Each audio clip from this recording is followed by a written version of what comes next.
तो ये फिर लगता है कि ये जो इलेक्शन के 60 डेज या 90 डेज तो ये तो एकेडमिक बात है, असल तो इसमें मेरा ख्याल है आयन एक मजाक बन गया पाकिस्तान में। पहले इस आयन को डिक्टेटर्स खराब करते होते थे, वो कहते थे फाड़ दें कागज का टुकड़ा, ये और क्या है और इसकी क्या जरूरत है, दोबारा बना लेंगे, इसके अंदर अमेंडमेंट कर लेंगे।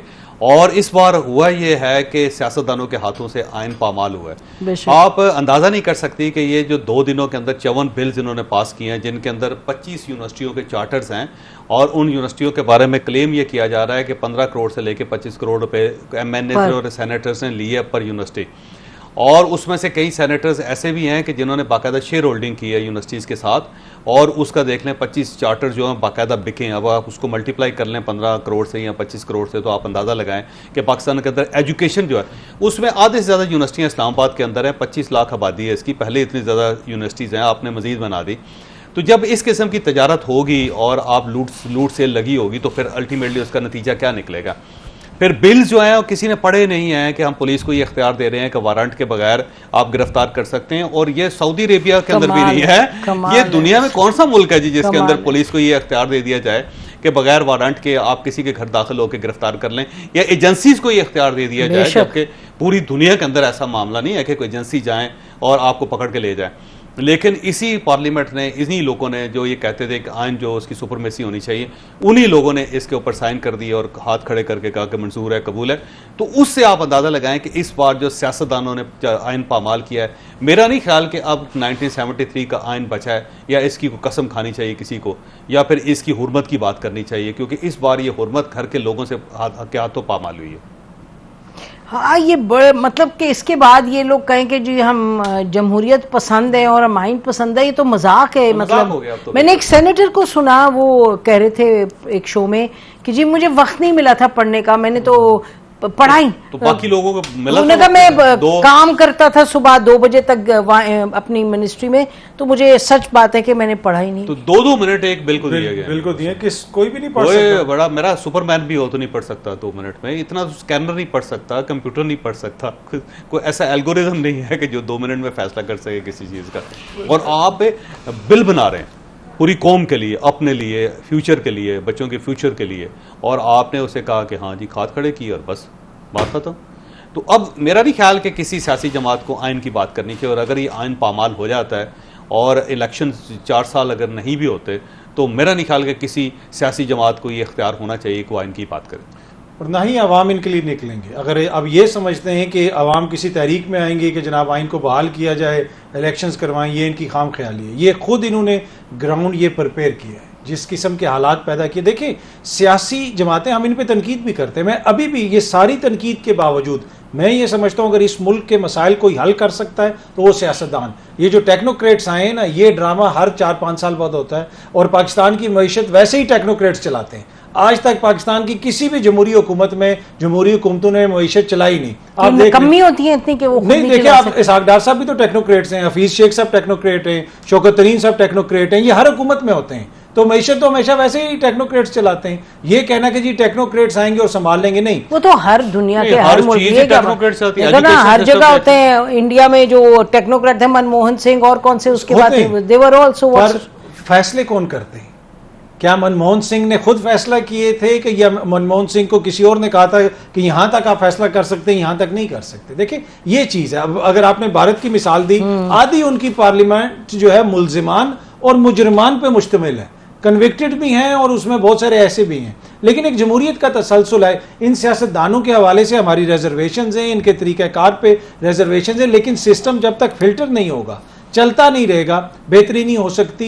अब ये जो नई निगरान हुकूमत आई है, मैं सुन रहा हूँ जिस दिन से वो आए, बड़े अच्छे शख्स हैं, काकड़ साहब में 24 घंटे हुए हैं उनको, जब से वो आए हैं बार बार खबर आ रही है जी मैशत पे ये ब्रीफिंग ले ली, फलानी मैशत पे वो ब्रीफिंग ले ली। भाई आप इलेक्शन करवाने आए, इलेक्शन कमीशन से कह दिया हमारा कोई ताल्लुक नहीं, जब वो डिसाइड करेंगे फिर हम उनकी मदद करेंगे।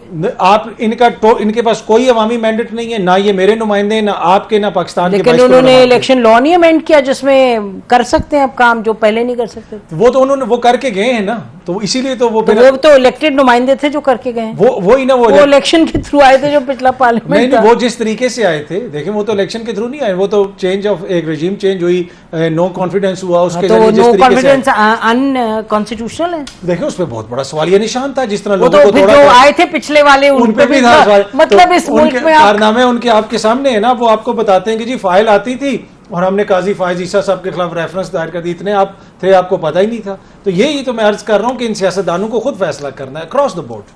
कुछ भी नहीं, एक तो इलेक्शन जाहिर है पहले से फैसला हुआ था कि फरवरी में ही होंगे, और उसकी दो रीजंस हैं। एक तो ये कि इस्तेहकाम पाकिस्तान पार्टी को टाइम चाहिए थोड़ा सा, और उसके लिए जाहिर है अगर फौरी तौर पर इलेक्शन हो गए तो पार्टी तो इतनी जल्दी डेवलप नहीं हो सकेगी। और उस पार्टी के अंदर भी क्योंकि दो चेयरमैन हैं ऑलमोस्ट, देखे जहांगीर तरीन साहब जो हैं वो लीड कर रहे हैं, साथ अलीम खान साहब भी हैं, वो को-चेयरमैन तो अब वो ऑलमोस्ट आप समझें कि एक वहां पे भी पावर कॉरिडोर है। अब मेरा ख्याल है वहां से अलीम खान साहब को मौका दिया जाएगा कि वो पार्टी को रीऑर्गेनाइज करें। उसकी वजह यह है कि वो करबिस मुतहरक हैं, फिट हैं और पैसे भी हैं उनके पास, और कुछ करना भी चाहते हैं वो, और उनके लिंक्स भी अच्छे हैं। क्योंकि तरीन साहब जो हैं वो थोड़े से अलील भी हैं, फिर भाई का इंतकाल भी हुआ है, और उसमें से अब वो बहुत ज़्यादा दिल बर्दाश्ता भी हो गए थे पिछले जो सेटअप था उसके अंदर। तो अलीम खान साहब जो है उनको दोबारा मौका मिलेगा, और उसके बाद अगर उनका इत्तेहाद हो जाता है परवेज खटक साहब के साथ तो खैबर पख्तूनख्वा और पंजाब के अंदर खासा डेंट डाल सकते हैं ये, खासा डेंट डाल सकते। ठीक ठाक किस्म का। हाँ जी, यानी अगर फर्ज करें गवर्नमेंट बनाने की पोजीशन ना भी हो उनकी, तो तब भी इनकी मर्जी के बगैर कोई गवर्नमेंट बन नहीं सकेगी। एक तो ये रीज़न थी। दूसरा, इमरान खान साहब जो हैं उनको ज़ाहिर है किसी न किसी किनारे लगाना है, क्योंकि अभी तो सिर्फ उनके केस चल रहे हैं, और उसके बाद पता नहीं है कि जब chief justice of Pakistan retire होंगे तो सुप्रीम कोर्ट ऑफ पाकिस्तान के अंदर क्या होता है। तो उसके लिए भी कुछ 3-4 महीने चाहिए ताकि उनके मूड को भी सेटल किया जा सके या देखा जा सके। और इस दौरान इमरान खान साहब के केसेस ज़ाहिर चल रहे हैं, अभी फैसला कोई नहीं हुआ किसी चीज़ का भी, तो उनको एडजस्ट करना, किसी एक कॉर्नर करना, शेल्फ में रखना, वो भी बड़ा इंपॉर्टेंट है, और उसके लिए टाइम चाहिए था। थर्ड, एक तजर्बा है कि बहुत अरसे से कहा जा रहा था कि टेक्नोक्रेट्स की गवर्नमेंट आनी चाहिए, टेक्नोक्रेट्स की गवर्नमेंट आनी चाहिए, तो टेक्नोक्रेट्स आ गए। अब इनको पूरा मौका दिया जा रहा है कि आप मुल्क चला के दिखाएं। अगर ये ट्रैक्टर चला लेते हैं तो उसके बाद फिर ये लंबा हो जाएगा, फिर 3-4 साल तो नहीं होगा, और अगर ये नहीं चला पाते तो फिर डेफिनेटली इलेक्शन करवा के तो इलेक्टेड गवर्नमेंट के हवाले कर दिया जाएगा। तो एक टेस्ट जो है वो इनके लिए भी है, और मियाँ शवाशी साहब इनको बहुत मौका दे के गए हैं। जो एक टेक्नोक्रेट गवर्नमेंट को चाहिए था वो सारा का सारा मौका प्रोवाइड करके सारी गेंदें एक जगह पर रख के उन्हें कर ले जी चला लें। अगर ये चला लेते हैं तो फिर तो मेरा ख्याल है 3-4 साल इलेक्शन नहीं होते, और अगर ये नहीं चला पाते तो फिर डेफिनेटली इलेक्शन होंगे फरवरी में। तो ये आखिरी बात जो आपने की, अगर 3-4 साल ये नहीं चला पाते, 3-4 साल ये बैठे रहें, तो बाकी सब सो रहे हैं सियासी जमातें? नहीं, बाकी सबको फिर मिलके तहरीक चलानी पड़ेगी ना। वो फिर आसफ अली जरदारी साहब होंगे, फिर शाह महमूद कुरैशी साहब होंगे उसमें, फिर मौलाना फजलुर रहमान साहब होंगे, फिर मियां नवाज शरीफ होंगे, फिर एक ही सब लोग एक ही प्लेटफार्म पे, एक ही गाड़ी के ऊपर, एक ही कंटेनर के ऊपर खड़े होकर एक ही मुतालबा कर रहे होंगे, और फिर एक दूसरे से आंखें भी नहीं मिला सकेंगे कि हमने तो नहीं कहा था कि ये कानून पास करें, या हमने तो नहीं कहा था ये करें। देखिए, पाकिस्तान पीपल्स पार्टी चाहती थी कि 45 दिन या 60 दिनों के अंदर इलेक्शन होने चाहिए। उसकी वजह यह है कि इस पर सबसे ज़्यादा नुकसान पाकिस्तान पीपल्स पार्टी को है। उसकी वजह यह है कि सिंध उनके हाथ से निकल गया, और आप देखें कितने ऑलमोस्ट, आप देखें ना वहाँ पे केयर टेकर गवर्नमेंट बैठेगी, और अगर लंबी गवर्नमेंट हो गई, कुछ 7-8 महीने हो गई, तो पाकिस्तान पीपल्स पार्टी को एक तवील मुद्दत बाद इक़्तिदार से बाहर बैठना पड़ेगा, और उसकी आदत नहीं है उनको। तो वो चाहते थे कि जल्दी इलेक्शन हो ताकि कम से कम सिंध के अंदर ही सही हमारी हुकूमत हो। अब वो सफ़र करेंगे सारे। मियां नवाज शरीफ या पाकिस्तान मुस्लिम लीग नून वैसे फारग बैठी हुई थी, उनका तो कोई इशू कोई नहीं है, पंजाब तो उनके हाथ में था नहीं, और यहाँ वफाक में उनकी गवर्नमेंट बन गई थी। मौलाना फजलुर रहमान साहब उनके समधी जो हैं वो पेशावर के अंदर बैठे हुए हैं, ऐसा इनका कोई नुकसान नहीं था, नुकसान पाकिस्तान पीपल्स पार्टी का था।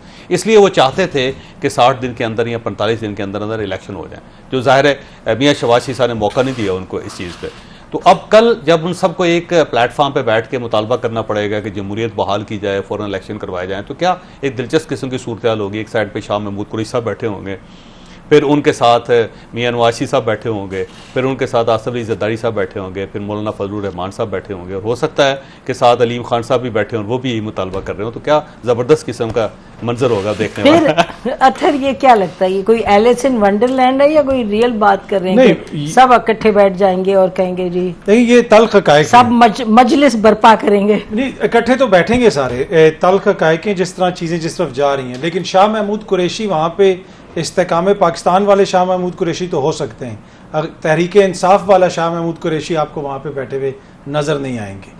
तहरीक वो सारे इकट्ठे होंगे, तहरीक इंसाफ उनके साथ इकट्ठी नहीं होगी। और ये जो कुछ इन्होंने किया है, देखिए अभी जो काकड़ साहब को कोई किसी तीसरे बंदे ने तो नहीं नॉमिनेट किया ना, इन्होंने खुद नॉमिनेट किया। ये हुकूमत ने, शहबाज शरीफ साहब ने हम मजाक करें, नहीं, उन्होंने मुशावरत किसकी हुई थी? हाँ। राजा रियाज साहब आए। Establishment ने किया। नहीं, ये वो तो कहते हैं हम लोगों ने किया, मुशावरत से किया, और वो उसका क्रेडिट भी ले रहे हैं। मुशावरत ये थी, दोनों ने फैसला किया था इसको नहीं बनाएंगे। पर वो तो देखें, अब उन्होंने बना दिया, उन्होंने बनाया, और वो बन तो वो उनकी मुशावरत से आए हैं। देखे ना, उन्होंने कहा राजा रियाज लेके आए, तो राजा रियाज के पास तो राजा रियाज किसके ऑपोजिशन लीडर? इन्हीं के ऑपोजिशन लीडर है ना, उन्होंने इन्हीं के टिकट पे इलेक्शन लड़ना है। तो मसला ये है कि ये किसी और को दोष नहीं दे सकते, किसी और पे मलबा नहीं डाल सकते। 16 महीनों के दौरान जो कुछ इन्होंने किया नसीब, अब ये कह रहे हैं जी हमें 60 रोज में इलेक्शन चाहिए, पीपल्स पार्टी वाले। रजा रुबानी साहब आइन उठा के और बिल्कुल वो एक आर्ट फिल्म की तरह बड़े गमगीन से शक्ल बना के वो बात करते हैं। क्या उनको उस वक्त कुछ नजर नहीं आ रहा था जब आपके इंतखाबात नहीं हो रहे थे KPK में और पंजाब में? उस वक्त अगर आप प्रिंसिपल स्टैंस ले लेते ना, उस वक्त मेरे भाई कुंडी साहब प्रिंसिपल स्टैंस लेते, तो आज हालात मुख्तलिफ होते। मेरा ख्याल है कायरा साहब ने कहा नहीं था कि अभी हो जाएंगे फरवरी में तो डिलिमिटेशन? मुझे याद पड़ता है शायद पीपल्स पार्टी में से किसी ने कहा था ठीक है हो रहे हैं तो भाई नहीं, वो किसी ने प्रिंसिपल स्टांस ये नहीं लिया था कि जी होने चाहिए, बल्कि उल्टा जब अदालत से फैसला आया था, जो करारदाद पेश की गई थी कौमी असम्बली के अंदर, वो किसने पेश की थी? उसमें सिग्नेटरी कौन थे? बिलावल साहब खड़े होकर तकरीरें करते थे, इन सब जमातों के उसमें लोग शामिल थे, वो कि इलेक्शंस नहीं हो सकते, दोनों सूबों में नहीं हो सकते, ये मसला है और वो मसला है। और फिर जो केयर टेकर सेटअप आया था 8 महीने के बाद, 9 महीने के बाद, जी हमें बताया कि जी वो तो गैर जानिबदार ही नहीं है। अब उनसे KPK वाले वो तो बड़ा उस पे कितना इन्होंने शोर डाला, कितनी इन्होंने उसके ऊपर जो है, जब इनको पता चला कि काम सिर्फ वहां पे JUI के हो रहे हैं, KPK में पीपल्स पार्टी वालों के और ANP वालों के नहीं हो रहे, तो उन्होंने शोर डालना शुरू कर दिया। शायद नैयर बुखारी साहब के भाई भी उसमें है ना? थे मेरा ख्याल अब नहीं, अब तो सबको घर भेज दिया हुआ है। ब्रेक लेते हैं नाज़रीन, देखें ब्रेक में शायद हमारे एनालिस्ट और पैनलिस्ट कुछ अच्छी बात कह सकें पॉलिटिशियंस के बारे में। Stay with us.